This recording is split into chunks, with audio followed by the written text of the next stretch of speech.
دیتا ہے تو سوتر بھی بار بار دیکھتا ہے، سال بھی لٹکاتا رہتا ہے کہ بال برابر بھی فرق نہ آئے. تو فرمایا میرے لیے نماز پڑھنا ہے تو اسی طرح تمہارا ظاہر بھی سیدھا ہو، تمہارا باطن بھی سیدھا ہو. اور میرے شیخ امام رحمانی رحم اللہ نماز کے بارے میں تو اتنی شدت کرتے تھے. وہاں تصوف و شروع اسی سے ہوتا تھا کہ کم از کم نماز تو ایک ہی تو عمل ہے ہمارے پاس، اگر یہ ہی صحیح نہ ہو تو باقی تو اللہ معاف کرے ہمارے دین کا جو کباڑا ہے معاملات وغیرہ ایک تو صحیح ہونا. اور شیخ فرماتے تھے کہ یہ فطری چیز ہے کہ ظاہر کا اثر باطن پر پڑتا ہے اور باطن کا ظاہر پر ظاہر ہوتا ہے. تو ایک چیز ہے کہ آپ کا باطن یعنی خشوع بھی ہو دل کے اندر تو چلو وہ کبھی انسان کا اختیاری نہیں رہتا، لیکن دوسری چیز نماز میں خضوع اور وہ اختیاری دیا ہے کہ آپ ایک چیز کا اہتمام کر لیں کہ آپ نے دل کو حاضر کر کے پھر ہاتھ اٹھانے سے لے کر سلام تک کوئی ادب بھی نہ چھوڑو. نماز سنت کے مطابق نماز ہو، پاؤں کو اہتمام سے بالکل سیدھا، پنجے جو ہیں تو قبلے کی طرف ہوں، کہ جس کو قاعدہ کلیہ بیان فرما دی اللہ کے رسول صلی اللہ علیہ وسلم نے کہ حتی الامکان حتی الوسع نماز کے اندر آپ نے اعضاء کو بھی متوجہ الی القبلہ کرو. تو اس میں اب کئی پاؤں ٹیڑھے رکھ دیتے ہیں، جس طرح میں نے پچھلے سال ایک دو دفعہ وہاں اہتمام سے بتلایا. پھر نماز میں حرکت نہ ہو، حرکت جو ہے منافی خشوع ہے. جب تمہارا بات ظاہری بگڑ گیا، اب تم لاگ چاہو کہ باطنی طور پر ہمارے دل کے اندر ہو، خشیت پیدا ہو جائے اور نماز میں استحضار قلبی حاصل ہو، کبھی نہیں ہوگا. کہ یہ چیز تو آپ نے کنٹرول میں نا، ہاتھوں کو کنٹرول میں کرو، اپنے اعضاء کو درست رکھو، اور یہ نہیں ہوتا روک ٹوک کے بغیر. ہمارے حضرت کے ہاں تو روک ٹوک ہوتی تھی، جو پرانے ہو جاتے تو ماشاءاللہ وہ تو بالکل جیسے پتھر بنے ہوئے. لیکن یہاں یہ حال ہے کہ حضرت کا ہی لطیفہ تھا کہ یہ طالب علم اور مولویوں نے تو داڑھی کو جو ہے بچے کی طرح چھنکا بنایا ہوا ہے، باہر نہیں چھیڑیں گے. نماز کے اندر عموماً دیکھا گیا ہے جاہل صوفیاء وہ شروع ہو جاتے ہیں، کبھی داڑھی کو جھڑکتے ہیں، کبھی ایسے دیکھتے بھی ہیں کبھی، اور کبھی ہاتھ پھیرتے رہتے ہیں جیسے کوئی بگا کر تو نہیں لے گیا.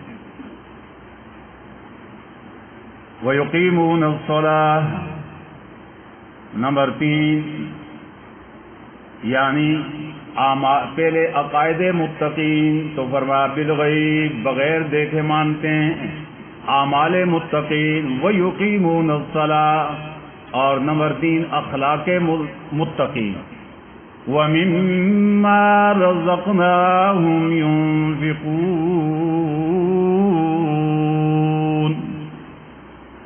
اور وہ ان چیزوں میں سے جو ہم نے ان کو عطا کی ہیں تو وہ اس سے خرچ کرتے ہیں. اب دیکھیں وہ یقیمون الصلاۃ کہ ہر حکم جو ہے اللہ تعالیٰ کا اس کو کما حق کہو، بلکہ حق سے بھی اوپر بڑھ کر اگر کسی نے ادا کیا ہے تو اس امت کے پہلے طبقے نے کیا ہے. اور وہ کون ہے؟ نفوس قدسیہ، صحابہ صحابہ صحابہ صحابہ. بڑا لطف دیتا ہے نام صحابہ، اور ظاہر وہ ہے ہی اس قابل ہے نا کہ ادھر اللہ تعالیٰ نے بنی اسرائیل اور اس کا تقابل قرآن میں اگر آپ وہ صحابہ کی آیتیں لیں اور بنی اسرائیل پھٹکاری ہوئی قوم جو اس وقت افضل الامم تھی تو وہ الٹے ہی نظر آئیں گے. اور صحابہ کما حق ہو سے بھی اوپر کوشش کرتے تھے، جتنا حکم دیا کہ اتنا تو کر لو، نہیں اللہ نے اگر روکا نہ ہو تو 2 قدم اس سے بھی آگے جاتے تھے.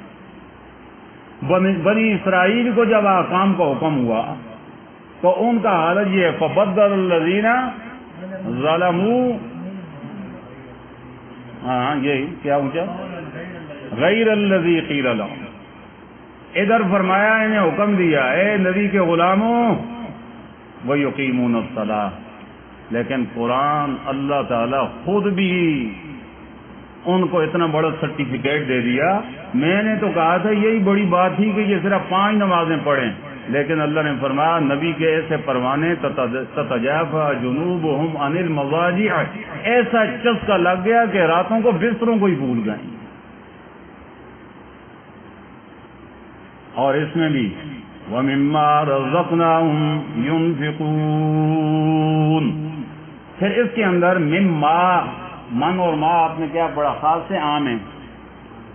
عام ہے تو یہاں صرف یہ نہیں ہے کرنسی سے دیتے ہیں، ما عام ہے، یعنی اللہ نے جن نعمتوں سے بھی ان کو نوازا ہے تو متقین کی شان یہ ہے کہ ہر نعمت سے راہ الہی کے اندر خرچ کریں، پہننے سے بھی، کھانے سے بھی، پینے سے بھی، اخلاق سے بھی.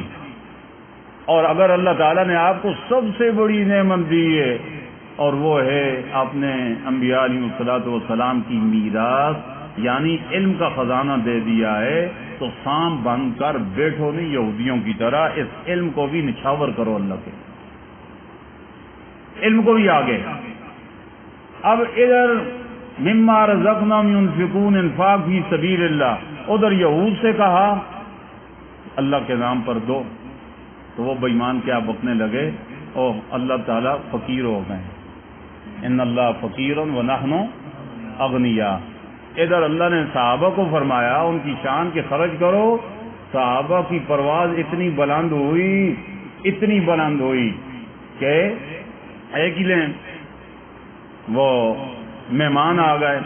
اللہ کے رسول صلی اللہ علیہ وسلم نے فرمایا کون ہے جنت کمانے والا؟ تیرے تو ازواج مطہرات کی طرف جواب بھیجا سب گھروں سے کہ اللہ کے رسول یہاں تو کھانے کو ایک کھجور بھی نہیں. تو پھر آپ نے فرمایا مہمان آئے ہوئے ہیں، کون اس مہمان کو لے جائے گا؟ تو کون اٹھے تھے؟ حضرت ابو طلحہ رضی اللہ تعالیٰ عنہ تھے نا. ام سلیم سے کہا کہ وہ تو اتنا ہی ہے کہ وہ بچوں کے لیے کافی ہے. تو پھر وہ فضائل اعمال کے اندر پڑھتے ہو کہ انہوں نے کیسی تدبیر کی، تدبیر دوسروں کی خاطر، دوسروں کا پیٹ بھرنے کے لیے، بچوں کو بھی بھوکا گوارا کر لیا. میاں بیوی نے ساری رات کروٹیں پلٹتے ہوئے گزار دی، بھوک کے مارے نیند کہاں آئے.